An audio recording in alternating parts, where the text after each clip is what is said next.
Hello guys, आज continue करते हैं आर्टिकल 13 और 13 के क्लॉज। जैसे कि हम 13 के क्लॉज 3 तक बात कर चुके हैं और 13(4) की आज बात करने वाले हैं।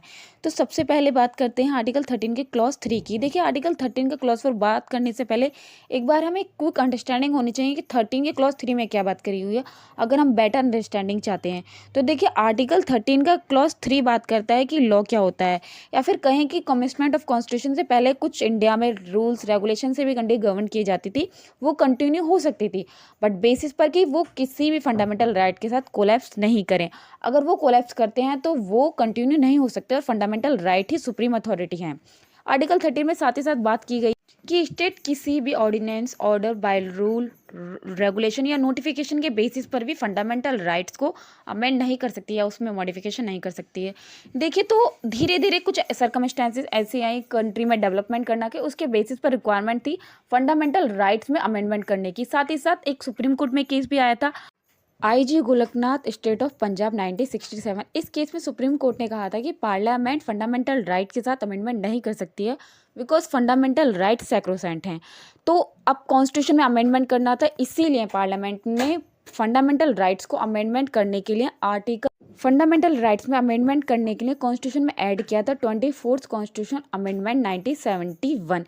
इस अमेंडमेंट में बात की गई है कि अगर फंडामेंटल राइट्स में कोई भी अमेंडमेंट किया जाता है तो वो आर्टिकल 368 के अंडर कंसीडर किया जाएगा, ना कि आर्टिकल 13 के अंडर।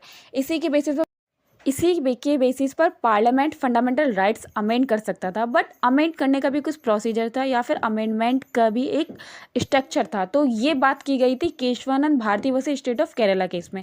इस केस में इंट्रोड्यूस किया गया था बेसिक स्ट्रक्चर ऑफ डॉक्ट्राइन।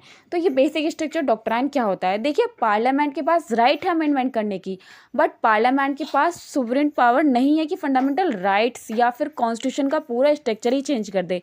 हमारा कॉन्स्टिट्यूशन के कुछ बेसिक्स पिलर्स हैं, या कहीं किसी भी बिल्डिंग के लिए कुछ बेसिक स्ट्रक्चर या पिलर्स होते हैं जिस पर किसी भी बिल्डिंग को इस्टेब्लिश किया जाता है। वैसे ही हमारा कॉन्स्टिट्यूशन है, कॉन्स्टिट्यूशन के भी कुछ बेसिक पिलर्स हैं आपका, जैसे कि फंडामेंटल राइट। इस केस में कहा गया कि पार्लियामेंट अमेंड कर सकता है fundamental rights under the article 368, but वो पूरा स्ट्रक्चर चेंज नहीं कर सकता। वो इतना कॉन्स्टिट्यूशन अमेंड नहीं किया जा सकता कि कॉन्स्टिट्यूशन की आत्मा ही में ही चेंजेस आ जाएं।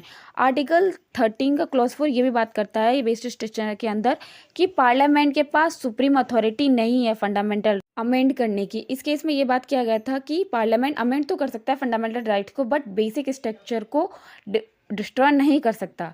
चलिए, नेक्स्ट वीडियो में बात करते हैं अपने आर्टिकल की सीरीज़ को फर्दर आर्टिकल 14 से। तब तक चैनल को सब्सक्राइब करें, कमेंट करें, लाइक करें।